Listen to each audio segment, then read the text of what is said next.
இப்போ இந்த பன்னீர் எல்லாத்தையும் இந்த வெஜிடபிள்ஸில் சேர்த்துடலாம்.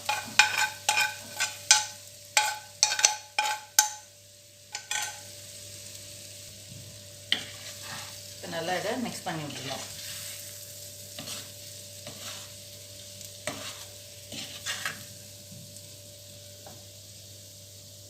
இப்போ நம்ம வெடித்து வச்சுருந்த சாதத்தை இதில் போட்டு கலந்துடலாம்.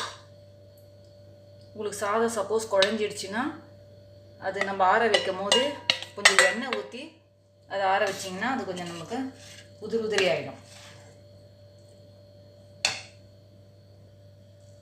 இப்போ இதில் கொஞ்சமாக கடைசியாக கொத்தமல்லி தூவிட்டோம்னா பார்த்திங்கன்னா ஒரு அருமையான பன்னீர் ஃப்ரைட் ரைஸ் ரெடி ஆகிடுச்சு பாருங்கள். நீங்கள் காயெல்லாம் கட் பண்ணி வச்சுக்கிட்டிங்கன்னா இது ஈஸியான வேலை தான். இது ரொம்ப டேஸ்ட்டாக நல்லாவும் இருக்கும்.